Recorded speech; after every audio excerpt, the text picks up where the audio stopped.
What is going on, everybody? What is going on? Thank you very much for being here. Good morning to everybody. Tuesday, February 24th. Hopefully everybody's having a nice morning. If you're not having a good morning, just kick back and chill with me. I got you guys. I got you. Where's your coffee at? You guys, just, even though I can't see it, can you put up your cup of coffee and say, cheers, Sliwa? Good morning to you as well. Sliwa, would you like a croissant? I really would like a full baker. You know what I want to do? I want to start doing shows from a coffee shop. And then I just want all the action going on in the background as we break down things and we drink our cup of coffee. And I'm like, yeah, let me get a macchiato. It's like, do you even know what that means? I'm like, honestly, I'm not sure what it means. I'll get a 3 pumps triple macchiato. Join a nice cup of coffee this morning. Nice cup of coffee. All right, hopefully everybody's doing good. Hanging out. Little Lakers basketball action tonight. Are we still doing 7:30 tip-offs? Come on, guys. Come on. I want to send an email to the NBA and just say, enough of these 7:30s. People got to sleep, and then they got to wake up in the morning and do this again. I'm going to have a little bit of a different tune today about Lakers basketball. You might say, Al, why would you have a different tune? Because we got a lot of time left, and we're going to try to breathe some positivity into the show this morning. Okay. I feel like yesterday was like a funeral or something. Every time I mentioned the Lakers yesterday, I had something bad to say. Now, I was honest, but I had something bad to say. Let me give everyone a quick rundown what we got going on for the show. Please, as best as you can, you want to comment on the show. I'm going to do my best to try to get you on the show. Put your comments in the chat. We'll do our best to try to, get your opinion. If your opinion sucks, then I'll probably skip it. If it's good, then I'll probably highlight it. Don't suck today. All right. We give everyone a quick rundown what we got going on. I want to talk about Lakers at their best. So there was a quote coming from Luka.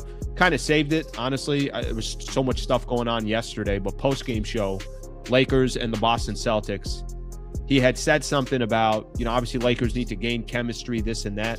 What are the Lakers at their best? What is Luka, LeBron, and AR at their best? There was a good stat that I'll bring up here in a second that shows when those 3 players are playing together, when only 2 of them are playing together, what combinations are the best.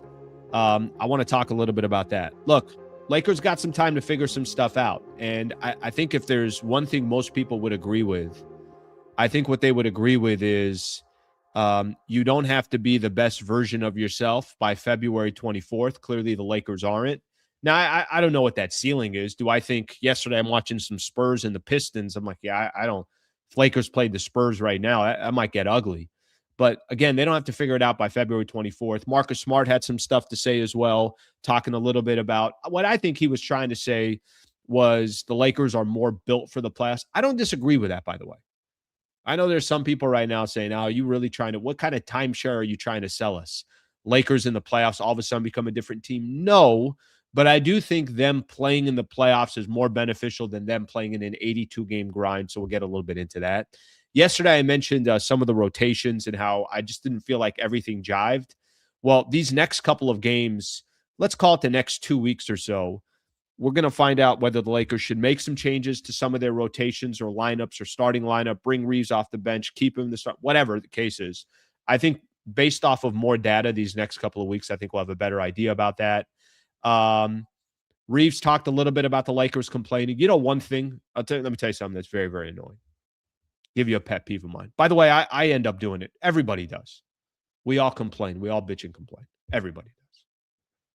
But what you don't want to be labeled as is somebody that's always bitching and complaining. Lakers are kind of starting to get a little bit of that label. At least in my mind, they are. I don't know how everybody else feels about that. Reaves addressed it, which I'm glad he addressed it. I think that was smart. I think that's a good thing. And I want to play something from there because I think the Lakers can also, as long as they're aware of it, they could turn the page of it and hopefully do it less and less. We do have a guest today since the Lakers are taking on the Orlando Magic tonight. Excited to have Jason Beede join the show. He writes for the Orlando Sentinel and he covers the Orlando Magic. I got a few questions, maybe have him on for about 15 minutes or so at 8:30. I got some questions about the game tonight, what we should be expecting tonight, how that Desmond Bane trade ended up with the Orlando Magic. They got a good roster. They just haven't had as good of a season, but they're playing some of their better ball right now. Of course they are. Couple NBA, Carmelo Anthony has opinion on the Lakers. Byron Scott has an opinion on the Lakers. So I'll talk a little bit about that as well. We got some NBA news, and the Spurs win their 9th game in a row. If you thought the Oklahoma City Thunder were going to be a problem for years, Spurs are working their way into that conversation as well. We're going to do that for NBA news, and then we're going to call it a day. Appreciate you guys all being here. Let's get a couple comments in before we get the show started. And then let's go from there. All right, let's find some of these comments here. Let me get a latte, no foam, 3 pumps, and some foam. Yeah, but you just said no foam. I don't even know how to order these things. How do people order when they get to Starbucks? I don't understand the order. Oh, and then you got people just sitting in line. They don't know what to order. It's Starbucks. It's the same menu they've had for 28 years. Order. All right, let me keep going here. Good morning, Slee. Don't suck today. It's a good quote. It's a good quote. I tell myself that every time I wake up and I look at myself in the mirror. I'm like, just don't suck. Slee, you are an honorary Spurs fan after the Lakers get bounced. You can cheer for our ethical hoops. That's a freaking good team. And they're super young. They'll be good for a while. Luka's game isn't winning basketball in today's NBA. Luka's game isn't winning basketball. Well, I'll tell you this, and it's going to be actually a good. This is going to be a perfect transition because I got some Luka sound that I want to play. I think Luka at his best. This has not been the best version of Luka since he's been a Los Angeles Laker, and I don't think that's all on Luka. I think there's also just the Laker portion of things. You don't have the right team that's built around him, and until you get the right team built around him, I think we're going to get more and more of nights where Luka's trying to play hero ball or too much ISO ball, or they're not playing enough defense. The guy needs help, and he needs help specifically because of his skill set and some of the things that he brings to the table and some of the things that he doesn't bring to the table. Okay, let's get started here. Thank you for SK. Thank you for the super brother. I appreciate you very much. By the way, everybody that's here, if you've yet to subscribe to the channel, please subscribe to the channel. Greatly appreciate that. And thank you for obviously joining the channel here every single morning. I want to play some sound for everybody. I want to talk Luka here. I want to talk Luka, LeBron, and AR because there's a lot of chatter about those 3 players. And I think the big question here that we're trying to figure out here with Luka, with the Lakers, is what are they? Actually, let me see here. Am I just no? I can actually just read the quote. We don't need to play anything. I got a quote here that I'm going to play, or I'm going to read, and then we can go from there. There's something that I want to say about the combination of these Lakers 3. Every time right now that I hear people talking about the Lakers, I keep hearing them. Well, Luka, LeBron, and AR, they've only played 8 games together. They've only played 10 games together, 12 games together. Now I think they're at 14 games that they've played together. And by the way, I don't think that's enough games to really be the team. Actually, no, I'm sorry. They've played 12 games together. I don't think that's the team that, they certainly have not been the best version of themselves.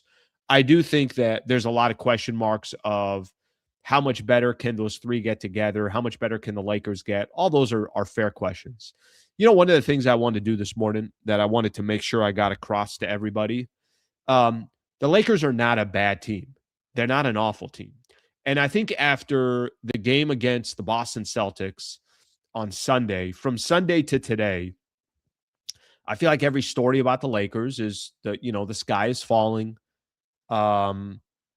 Basically almost like the season is over, that they got no chance to do anything in the playoffs. There's, I think, a middle ground here. There's a difference between competing for an NBA championship and being a top 4 or 5 team in the Western Conference. That's what the Lakers are. That's not awful. I mean, I think that there is a little bit of an overreaction of that's it. This franchise is doomed. Go trade every player. Why is JJ still the coach? This and that.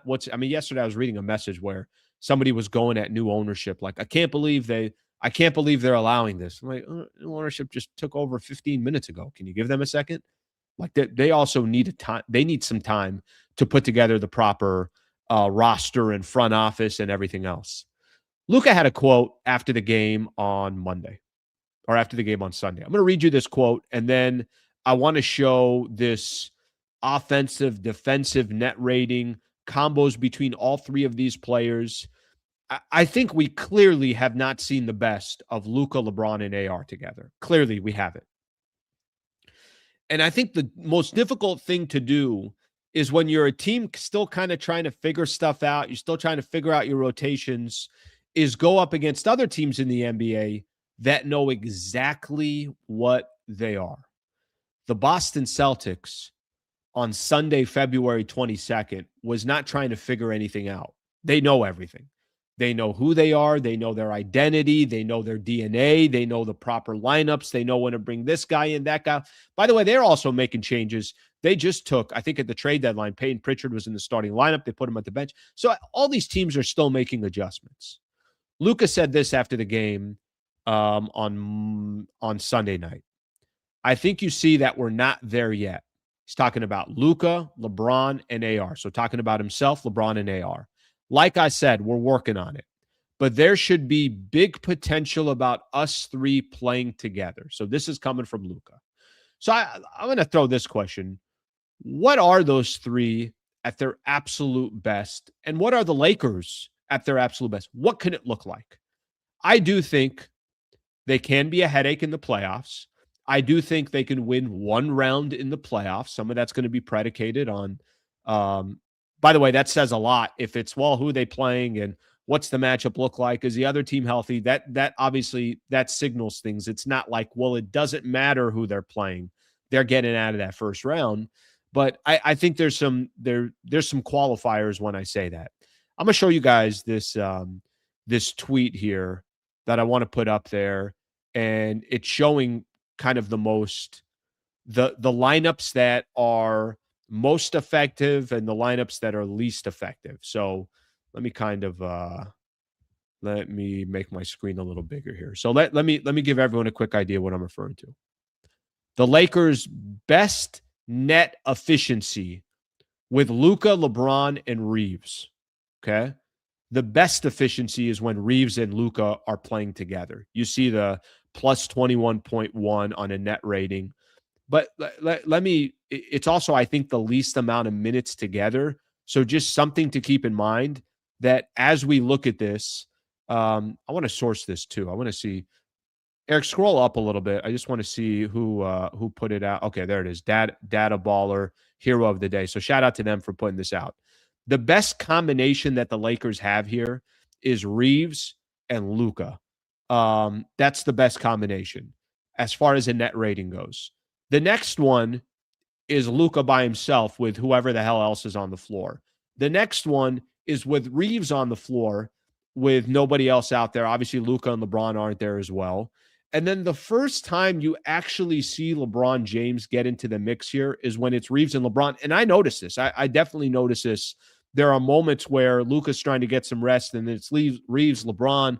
I think they usually have Marcus Smart in there. They usually have Vando in there. It's kind of a different style of a team. And there is a little bit more, I would say, from a ball movement perspective. Then LeBron by himself, then Luka and LeBron. The worst net rating the Lakers have is with Reaves, LeBron, and Luka in at the same time.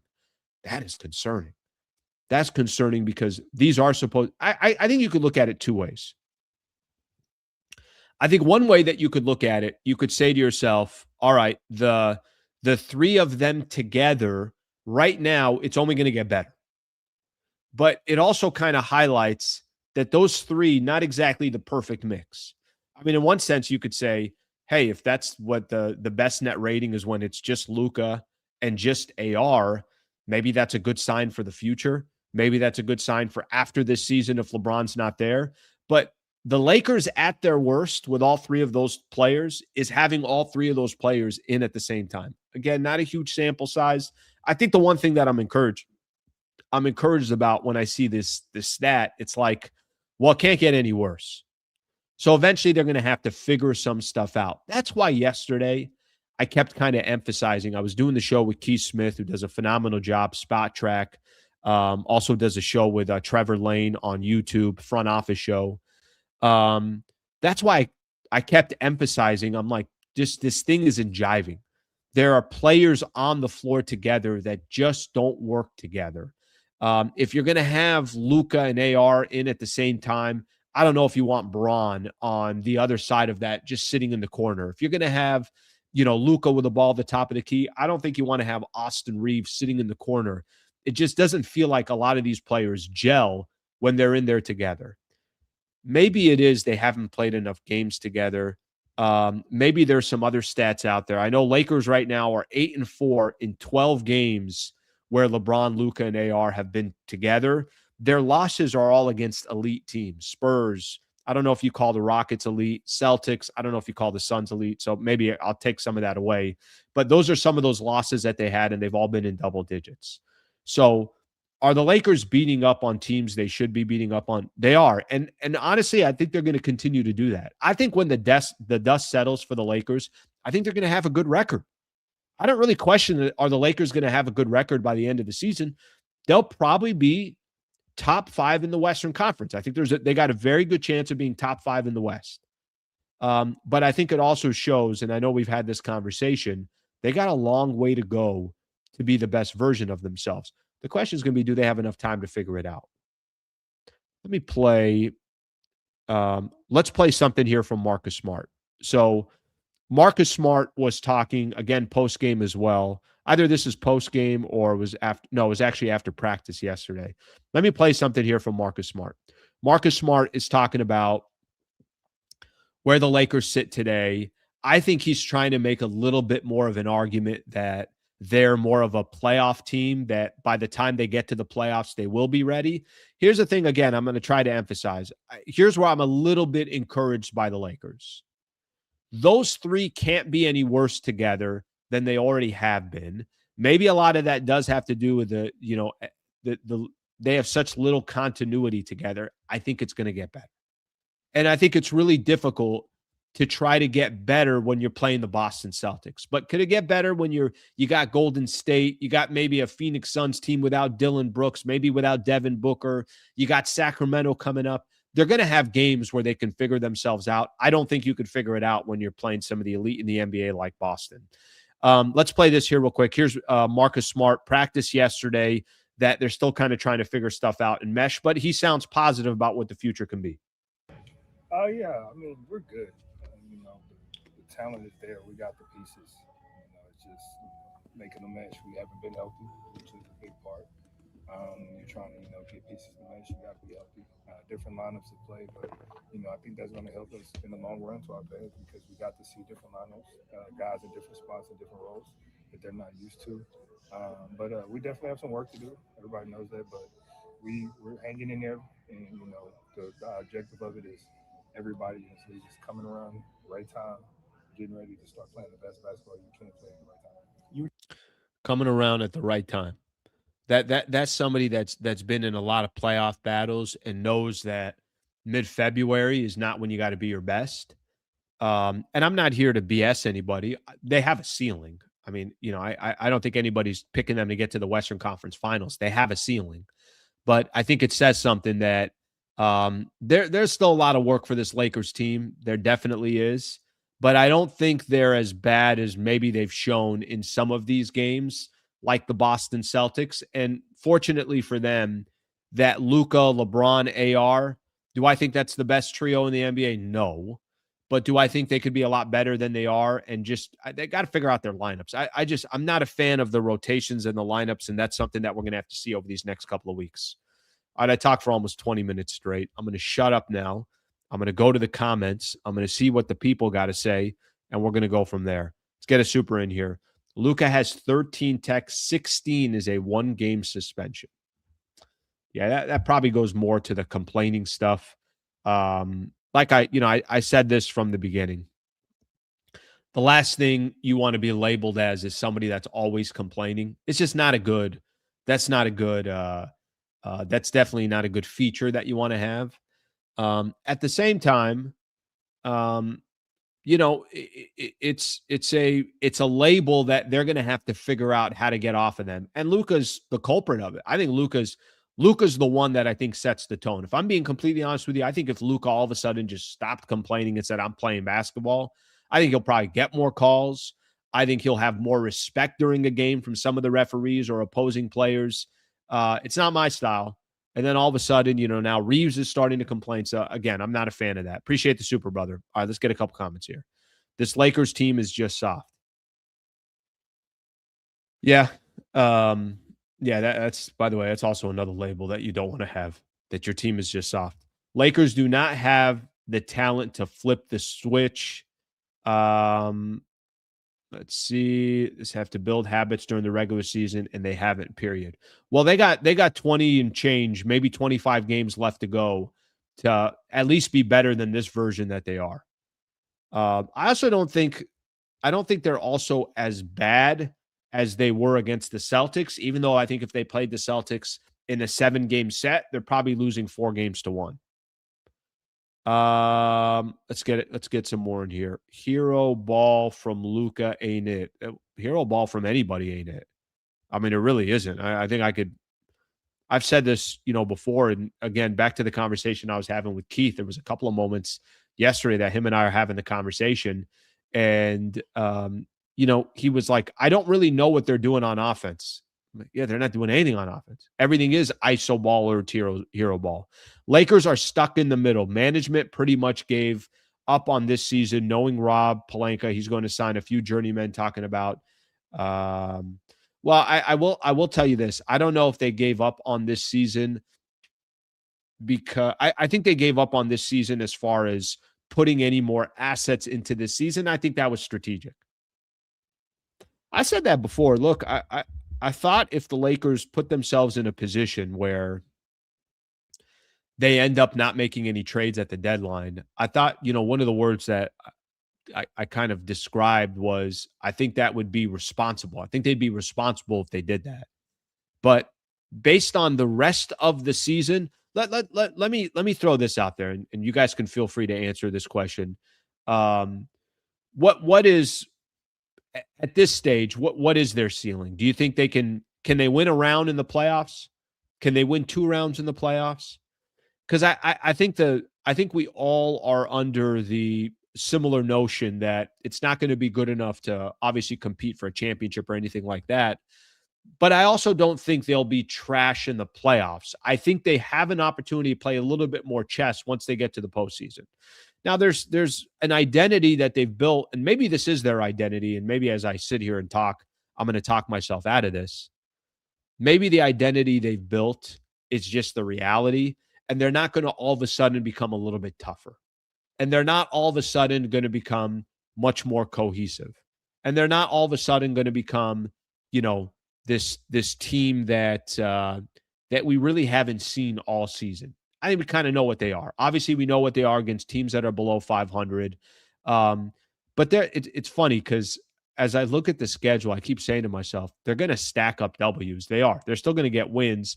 Let me look at something here real quick. I want to see their next 5-10 games or so. I want to see how many of the teams that they got coming up against that are actually good teams and that could present a problem. By the way, I think Orlando, which we're going to have our guest on here in about 5 minutes, I think the Magic can present some problems to the Lakers tonight. I still expect them to win, but I think Orlando can. This is a young team that it's not going to be a walk in the park. At Phoenix, they're not going to have Dylan Brooks. I don't know what's going on with Devin Booker. Maybe he's back, maybe he's not. At Golden State, obviously no Steph Curry. Then they play Sacramento. Then they play New Orleans. They got Indiana coming up as well. They're going to have some tough games as well, but they also have some gimmies, if I'm being honest with you. So they'll keep stacking up the victories. They'll keep kind of putting themselves in a position from a standings perspective. But at the end of the day, being a real threat, I don't think anybody's going to take them as a real threat. Lakers right now, 5th in the West. Other teams keep losing as well. Denver is now 4-6 in their last 10 games, so it's not like they're playing well. Minnesota's playing a little bit better. They're 6-4, but there's teams that are kind of falling apart as well. So it's not just the Lakers. All right, let's we'll take a look here at some of the comments and go from there. Before I do so, let's give a shout out. I'm looking forward to this actually. I got my show coming up on Friday. I'm going to do it from the studios over there at the Wallace firm. You guys have seen me do the show from there before. Looking forward to catch up with Brad Wallace, best injury attorney in the state of California. He can represent anybody in the state of California. I hope you never need him. We created a URL, wallacewins.com/Sliwa. You could see it right here. So it's obviously very easy to look at. All it is basically it's a form to fill out so you can get a free consultation. Hopefully nobody ever needs it, and you don't need an injury attorney, and you don't need to talk to Brad Wallace and his team, but things do happen in life. And if something does happen, you got one of the best in the business. If you're out here in Southern Cal, I know there's Laker fans everywhere, but wherever you are in the state of California, he can assist. He's somebody that's been a supporter of the channel for the last 2 years, basically the entire time that I've been on YouTube, and then somebody that I've known for radio for a number of years. So shout out to Brad Wallace and the Wallace firm, best in the business. Thank you for supporting our partners, and thank you to Brad Wallace and the Wallace firm for being a partner and a really, really loyal one here for a number of years. wallacewins.com/Sliwa. That's the website you can go to. All right, let's read some comments here, and then I'm going to just read some comments until we get to our guest. That way we're all just chilling together. Let's see. Standings don't matter at all. Last season proved it. You're right. You know, I say that because I think last year there was probably more hope going into the postseason. Not probably, there was, because it was Luka's first playoff run with the Lakers. You got home court. You won 50 games. You got to chill for a week and get ready and game plan for the Minnesota Timberwolves. And it didn't help at all. It didn't mean anything. Minnesota they had too much size. Lakers didn't have an answer for a lot of these players. They had a great combination of 3-and-D players. Ant was a stud. You know, Rudy Gobert, Mike Conley, all these other players that they have, Julius Randle. You're right. The standings last year did not prove anything. I think for the Lakers this year, the question is going to be, who do you face in the first round? I still think they're going to stack up wins, and they could very easily get a first-round matchup starting at home, and I think they need home court. But their chances of winning a first round this year versus last year, I'm going to imagine that, you know, they would have a better shot of winning a first-round matchup this year than last year. And to be honest with you, I don't really have anything factual to say this is why. I don't. My hope is just that by the time they get to the postseason, they gain some of that continuity and there's a matchup that's more favorable to them. Let's get another one here where it's all caps. Why is it so hard for y'all to call this team what it is? They're not good. They're going to be playing team. They can't win 2 rounds. Just be honest, or you're going to look silly. First off, I don't think they're going to be a playing team.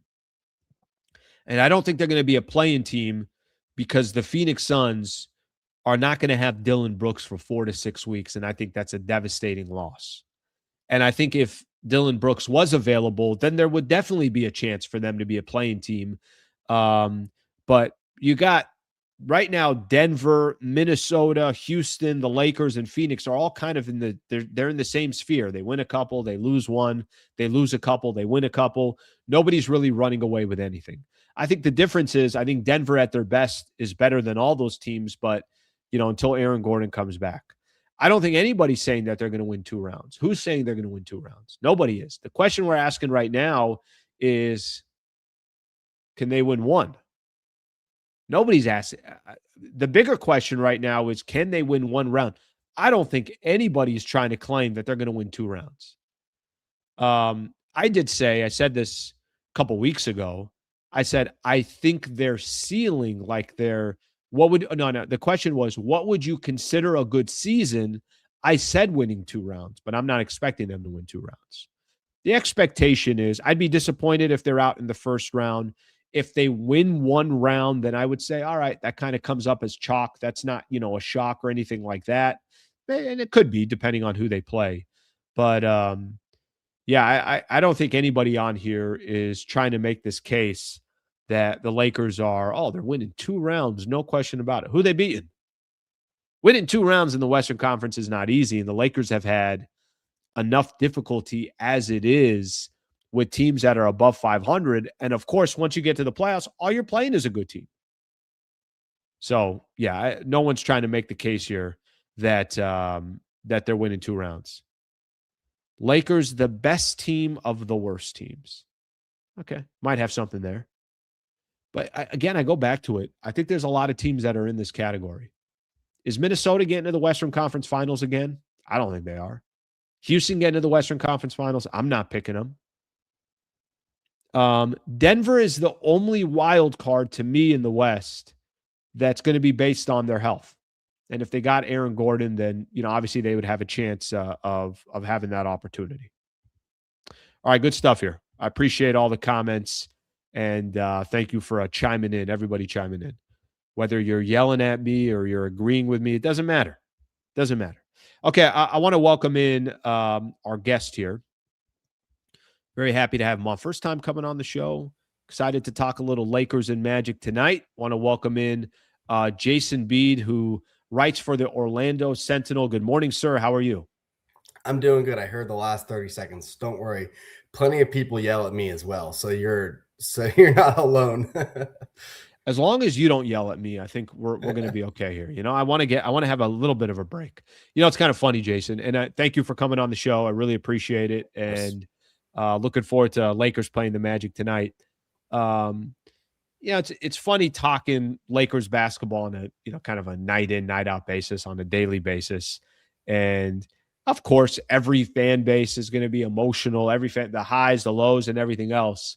I always like asking a guest when they come on, what's their view? Maybe I call it a little bit more of like an outsider looking in. When you think of the Lakers, and you got a match up tonight against the Magic, but when you think of what this Lakers team has been so far this year, or you watch some nationally televised games, or you read some of the different articles, what's your view on the Lakers on the outside? I mean, it kind of feels like they're in this like middle section of their franchise right now. Like, I feel like every month you could find a story about how they're ready to move on from LeBron and they're all in on Luka. And then I think it was just last week there was an article that came out that was like, LeBron can stay however long he wants. And it's a McMenamin article there. Yeah. And that's probably the right move, but it just feels like there's like, they don't want to piss off Luka. They don't want to piss off LeBron, but they're also like, I mean, someone just said they're the best of the worst teams. Like, they're still 5th in the East. I mean, I agree. Once you get into the playoffs and you get the matchups and the difficulty of that, like, yeah, that would be surprising to me if the Lakers were in the Western Conference Finals this year. But they're still obviously a talented team that have pieces, and I think JJ Redick is a great coach and a really strong basketball mind. And, I appreciate talking with him whenever he comes to Orlando. And, but just from an outsider's perspective, like, I watched Lakers Celtics the other day. I was surprised to see that type of result. I mean, I'm not saying the Lakers should have won that game, but, the way they lost that game was, especially considering the way Boston has been playing. They're obviously better than we all expected, but that type of result at home was surprising to me. And I don't really know what to expect for tonight. I mean, the Magic are so inconsistent, at the last leg of a West Coast trip. But for me, the Lakers just seem sort of like almost interrogatory. Like, they don't know where they're going to be in 3 or 4 years. Like, what's their 5-year plan? That's what I'm curious about. And it feels like we're getting mixed messages, at least from an outsider's perspective. I think there's going to be a lot more clarity for them this summer. And I think it's a fair question asked to have somebody on the outside saying, wait, what is their direction? Or, is LeBron the future? Not LeBron the future. Is he a part of the future? Is he past this year? What are they going to do with Austin Reaves? And then building around Luka. Wait a minute. Are they going to make a run for Giannis? You're right. There's 7-8 questions that come up. And I didn't even mention the front office yet. I didn't even mention, any of that stuff. I think that what they have is there's such a seismic transition going on. And some of it is a 41-year-old and a 26-year-old. Right. Some of it is the Bus family selling to a whole different Yeah. group. Yeah. And I think that this summer, I feel like the questions you're asking and a lot of people are asking, I think we're going to get some clarity to. Let's just put it this way. Man, it'd be such a gut punch and so disappointing to feel like there isn't more direction by the time this summer is done. But I Right. do agree that they're in this like weird limbo that it's a fair assessment. So I was curious to get your thoughts on that. It's interesting this game against Orlando, and I heard you say that the Magic are so inconsistent, and that's kind of part of the reason why I want to have you on. I feel like this is such a critical game for the Lakers in a weird way. I feel like they can't lose tonight based off of the loss against, the Boston Celtics. They had a game against the Clippers where looked like they were in control. Clippers came all the way back, and then it took Kawhi, with leaving with about 6 minutes left to go. It took Benedict Mathurin to get fouled out. John Collins didn't play in the second half, and Lakers kind of like squeezed out and barely won that game. But this one feels like a critical one for the Lakers based on a lot of different factors. For those who are not watching, and my apologies because I'm not watching every Magic game that's on NBA TV or on my League Pass, give us kind of an idea of what the Magic are and what you think Laker fans can expect tonight. Yeah, I think the Magic, from their perspective, I wouldn't call this a critical game. I think every game is important. Let me be clear. Every game is important for a team that is on the outside looking in terms of the top 6 in the East. Sure. They're seventh right now. There's like 28 or 27 games left in the regular season. They're half a game behind Philadelphia. They really need to and want to avoid the play-in tournament. And I think the fact that I'm saying that right now kind of shows how somewhat disappointing the season has been. I mean, when they added Desmond Bane over the summer, I liked their team. Right. Coming in, I thought in my head, and I don't know how much of that has to do with injuries. And I'm sorry to interrupt you, but I'm walking into the season. I'm like, Orlando's interesting. Yeah. Yeah. And I think when you talked about the East from like the offseason perspective, you didn't know how good Boston was going to be. You didn't know how good the Pacers were going to be. And New York hasn't really proven it in the playoffs. I mean, a whole lot consistently over the years. I know they were, that they obviously are a real threat, and Cleveland's kind of there, and Detroit's now on the rise. But you kind of look at the East from an offseason perspective, you didn't really know what was going to happen next. And for Orlando to be back in the 7, 8, 6 spot, competing for the top 6 or even a home court advantage in the play-in, I think it's just a little disappointing when you see like that type of move.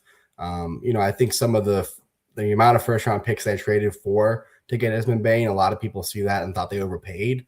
Half of those picks were to get off of Kentavious Caldwell-Pope's contract and also move Cole Anthony, who right now I think kind of perfectly sums up. Unfortunately for him, he's kind of in limbo right now. Hasn't reported with the Phoenix Suns after he was traded from the Bucks, and originally he bought out by the Grizzlies to sign with Milwaukee, and then got moved ahead of the deadline. So I just think those first-round picks, a couple of those were for Desmond Bane, yes, but all 4 of those were not for him. They had to get off of KCP's contract. But I think when you see a move like that, you have high expectations. And I think when you see a team that has been in the first round the last 2 years, not only have they not won a playoff series yet, they haven't won a playoff game on the road under Jamal Mosley. And you have to win on the road if you want to win a series. So you look at this team and entering the season, there were such high expectations, and it does kind of feel like Groundhog Day a little bit. That was something that Jeff Weltman talked about after the trade deadline. Like, here we are again in February talking about this team that, maybe they can make a push after the All-Star break and get into that, that 6 seed, maybe even the 5 spot in the East. And really they should be pushing for, home court advantage in the playoffs. If this was a team that was competing or up to the expectations that were set upon them. And it wasn't just internal expectations, but this is the first season the last few years that have had national expectations on them. And they've now been without Franz Wagner multiple times. He's dealing with this left high ankle sprain that has just plagued him for now multiple months. I mean, it's been multiple months. And he's not expected to be reevaluated for at least another 2.5 weeks. Jalen Suggs has missed games. He's questionable tonight. We're going to see if he plays. He has a back strain. He had some back spasms aggregated in practice the other day. And they've just been in and out of the lineups. They've had Paolo's been down, Franz has been out, Jalen's been out. Wendell Carter's been relatively healthy, but they've just been so inconsistent in terms of who's been available. And because of that, that's led to up and down play. I mean, they literally went about 3 weeks straight. I think it was like 16 or 17 games, maybe even 15, going back and forth between win-loss, win-loss, win-loss. And it was just none of it has felt really sustainable yet. And that's been the biggest problem with this team right now. So when I look at the Lakers, and I think of teams that give them the most trouble, and you could tell me if the Magic have any of these characteristics, because I think for the Lakers, and this helps me kind of understand what the Magic are going to be for tonight. For the Lakers, Lakers like kind of, they like walking into a bar, waving at everybody there, and everything's all good to go, and ordering their drink and smiles and everything else. The moment it gets a little ugly, Lakers are not, they've already exited the back door. They're not looking for any trouble. And Boston was a good example of that, right? The Celtics they're looking for a bar fight. They want to make it as ugly as possible.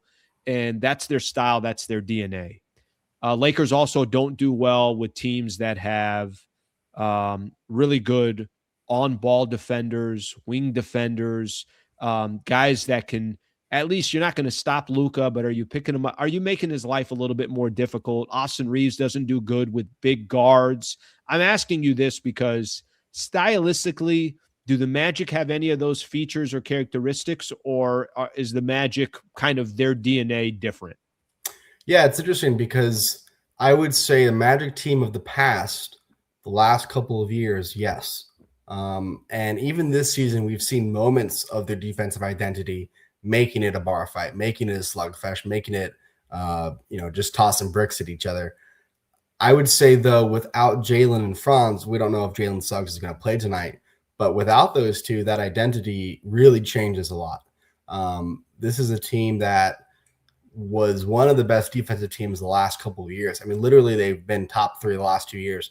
They're now like middle of the pack in defensive rating, which is still good. But when you talk about a team that's been bottom 10 in offensive rating since Dwight Howard left, you have to be elite defensively to have any sort of offensive success.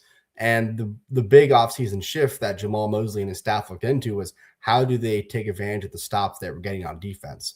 And what we've seen at times, that's the key. At times we've seen the defense get the stops, they get out in transition, they push the ball in the pace, and they just beat you that way. They impose their will on the defensive end, they disrupt, and they get out and they get easy looks. They get the layups in the paint, they kick it out for threes, and the offense is flowing. What happens with this Magic team is when they aren't getting those stops, or they aren't rotating properly, or they get guys, complain at the officials or whatever it might be, they're not getting back on defense, so their defense can't get set. Why are you talking about the Lakers?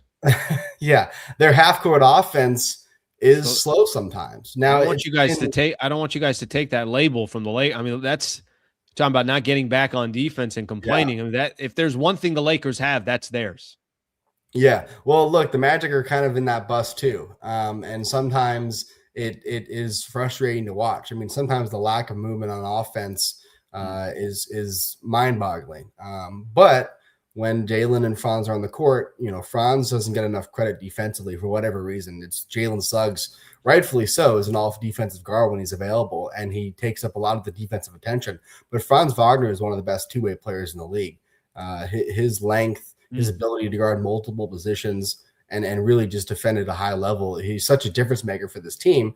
But when he's not out there, that's an issue. And he's missed, I don't remember the exact number of games, but he's been unavailable for like 25 of the past 30 games, something like that, because of this high ankle sprain that's just continuing to give him, some problems, lingering soreness. So he's been managing that. But I would say typically, yes, the Magic, they try to be a disruptive defensive team. They did kind of add some of that identity back when they signed Javon Carter in the buyout market after the trade deadline. So when they added Desmond Bane last summer, they also added Tyus Jones as a free agent, and they thought they could absorb Tyus's defensive lack of defensive effort, I should say, defensive tendencies that he had struggling with because of his size, just being a smaller guard. They thought they could absorb some of that. But when Franz and Jalen and Paolo are off the court, and different guys are in different rotations, and the rotations aren't what they thought they would be. That's where Tyus was getting exposed quite a bit on defense, and he wasn't shooting as well as they would have hoped. So they moved on from him to get under the tax, and they signed Javon Carter, who is a veteran player who's kind of become known for his defense and can shoot the three. And the last 3 or 4 games coming out of the break, he's been one of the earliest guys off the bench, and he's really been kind of like that no BS, hard-nosed defender that they didn't really have with Tyus Jones. So, you look at a guy like Anthony Black, who's taken leaps and bounds this season on both ends. It is a defensive-minded team, but they haven't been as good on defense as they have in the past, from what we've seen from this team. All right, that gives us a good idea. I mean, I think based off of, like I said, I think from the beginning, I really think this is kind of a little bit of a desperation game for Lakers. The world's not going to end if they lose, but I feel like this feels like one of those games where the Lakers have to have. You're catching Orlando at the final game of their road trip. Is it a 4-game swing or 4? Yeah, 4 game swing. So they're 2-1 right now. They took care of Sacramento. They lost a double overtime game. Jalen Green, who was 5 for 25, made 2 threes that night. His second three was a buzzer beater in double overtime in Phoenix. And then they go to Los Angeles and play the Clippers the other night, and they Benedict Mathurin missed a 3 at the buzzer, and they won the game. So if Orlando, I'm not saying this game isn't important for Orlando. If Orlando can go 3-1 without Franz Wagner and Jalen Suggs, I mean that's huge.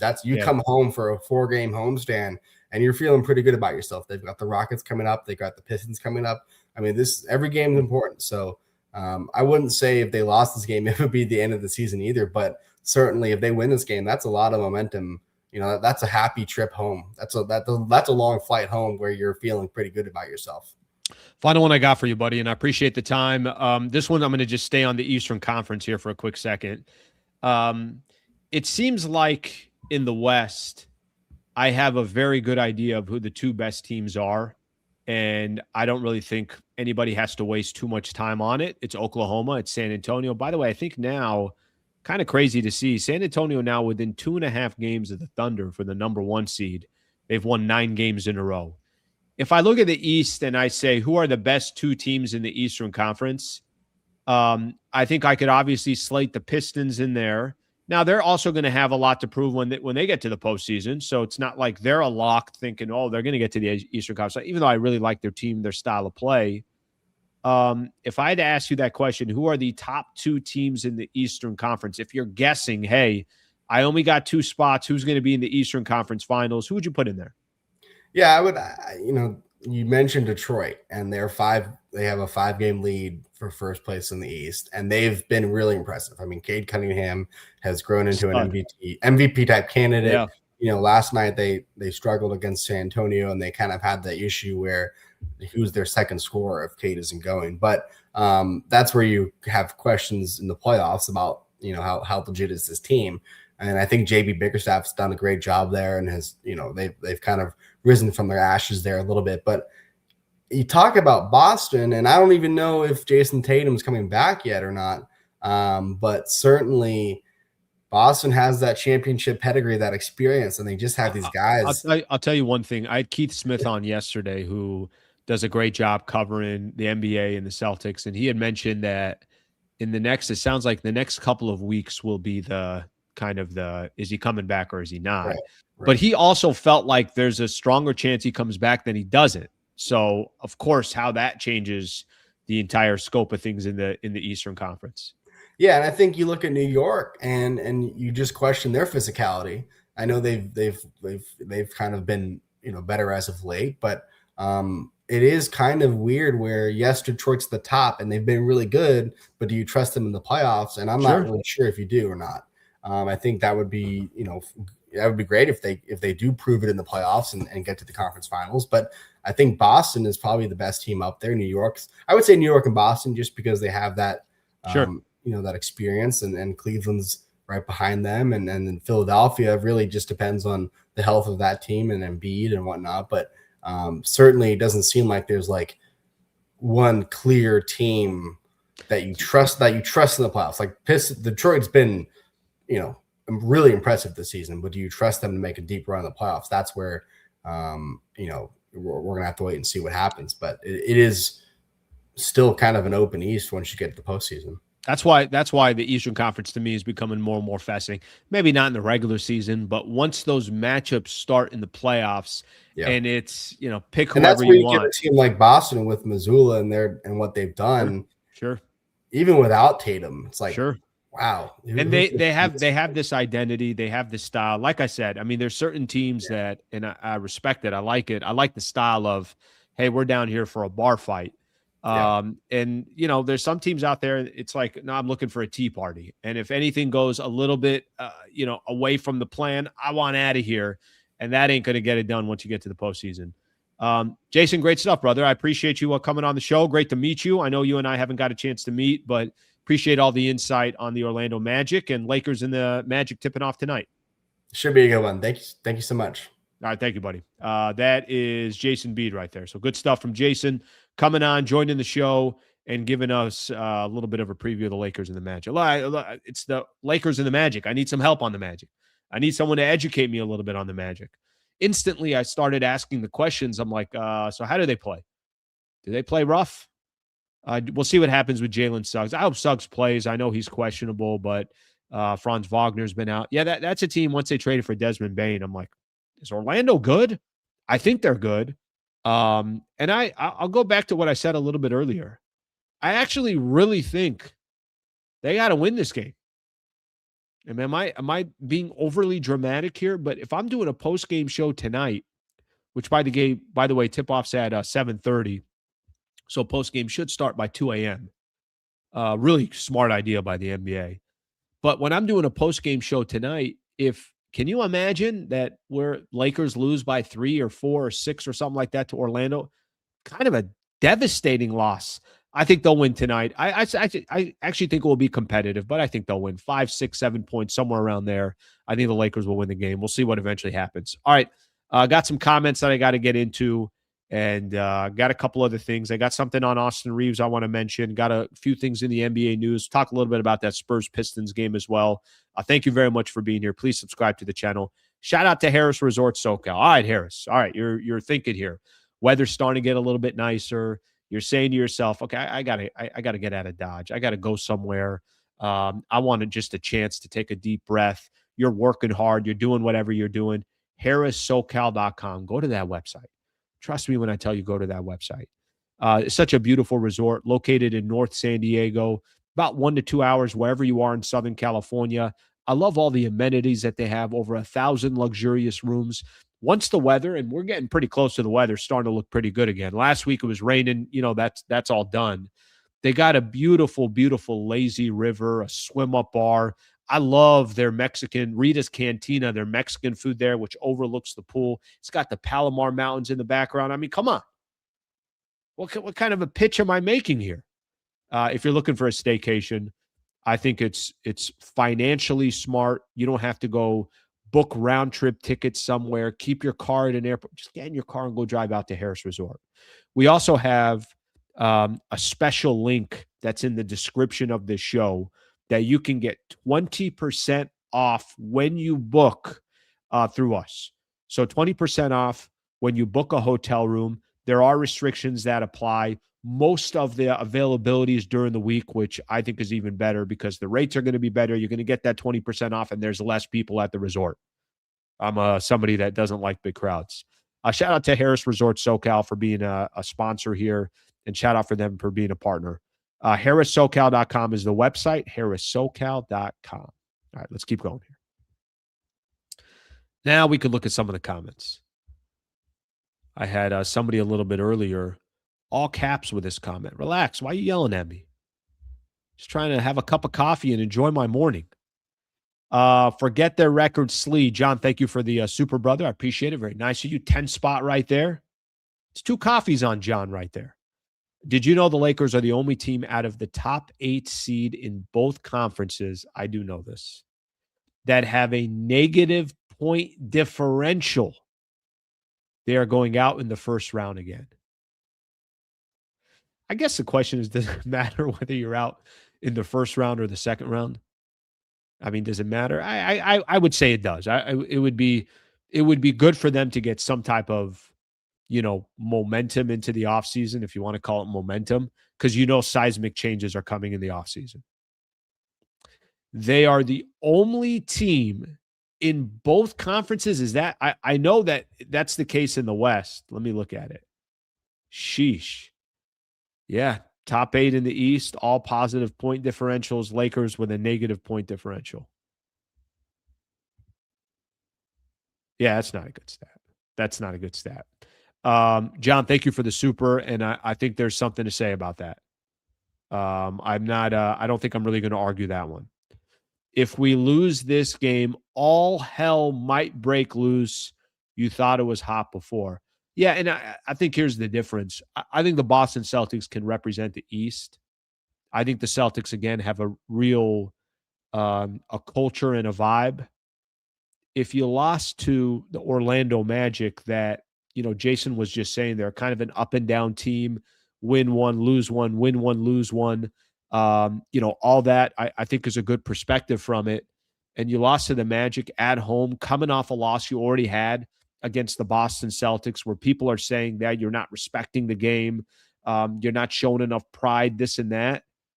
That's a bad loss if they lose tonight. I think they'll take care of business tonight. Thank you very much for the super Savage Barbarian. That was almost the name I went with on YouTube. It was very close. It was that or Sliwa. It was going to be one of the two. Thank you, brother. I appreciate the super.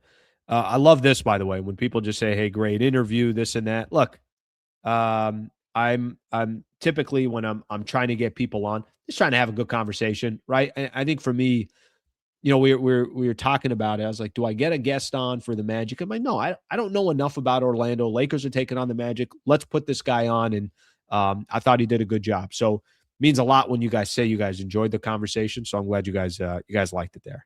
Okay, let's get a couple other quick topics in here as we're kind of coming a little bit later towards the show. I don't need to play this clip because it's a little bit longer, but I am going to say this. Austin Reaves, took a little bit of the blame in regards to complaining after the game against the Boston Celtics. I think from Luka, I expect the complaining. I hope it stops, but I expect it. Luka was complaining when he was with the Dallas Mavericks. Luka, that's part of his game. Luka's one of the greats in the NBA. He's one of the best offensive players that I've ever seen. He's a killer. He's all these things. But he bitches and complains a lot.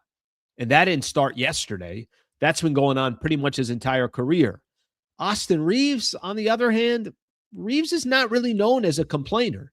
And Reaves is also not known as like a demonstrative complainer, right? Where he's going at the referees. He's had a couple of technical fouls since he's come back. And that's not really, I think, in Austin Reaves' character and nature.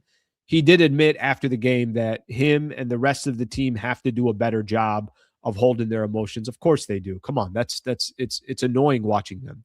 I'm going to point out two things here real quick, and then I want to get to NBA news. So I appreciate you guys being here. You know what? Why not? Let's get a little bit of music in the background here as I start doing this, and then we'll transition to NBA news. Couple former NBA players, Carmelo Anthony, talk about the Lakers ceiling. To me, I think they have a shot at a legit Western Conference Finals run. When you talk about their firepower, star power, wins games in the playoffs, so they have the star power. Now it's about the defense. So the Lakers ceiling to me could be that Western Conference Finals run. I will tell you this. I don't think many people are going to agree with Carmelo Anthony. I'm surprised that he thinks their offense is enough to carry them for a couple of rounds. Let's just say this. They got 25 and change games to go to figure out a lot of things in order for anybody to be thinking there could be a team that comes out of the West. But he did say that he thinks their ceiling is getting to the Western Conference Finals. I think I think it's safe to say here, very aggressive. Byron Scott, they're not winning a championship this year.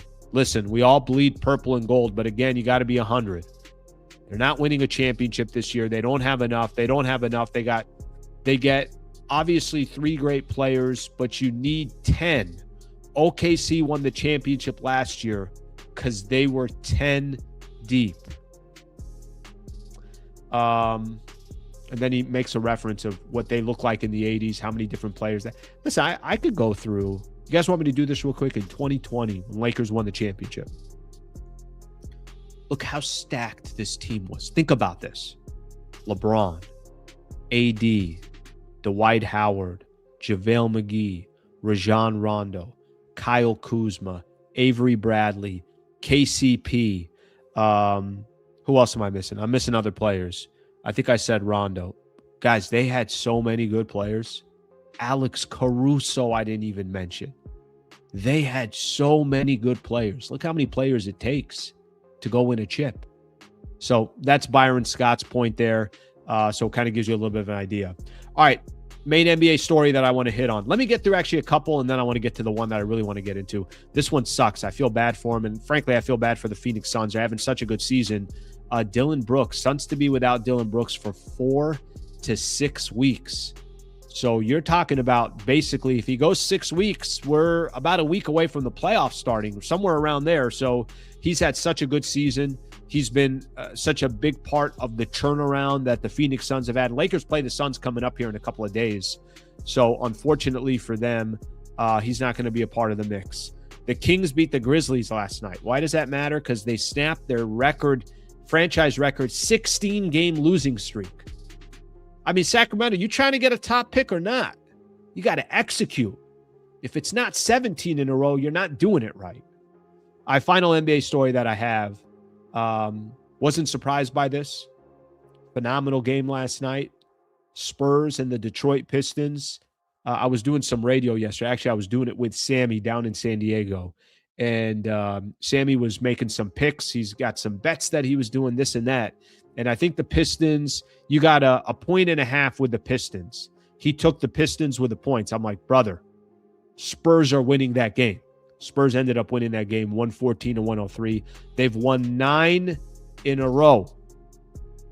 Victor Wembanyama, 21 points, 17 rebounds, 4 assists, 6 block shots, 4 block shots in the fourth quarter. Pretty damn special to see what that man is doing. But it's not just him. You know, we talk about one of the conversations we're talking about with Byron Scott saying you got to have depth. You got to have 10 guys that can go. Spurs got a lot of players they can lean on. They're not just leaning on Wemby. They got a lot of players that they can lean on. And 2 of the best teams in the NBA yesterday went at it. And the Spurs get their 9th win in a row. Pretty damn impressive. I'm going to read a few comments here, and then we're going to call it a day. What was I ordering a little bit earlier? A macchiato?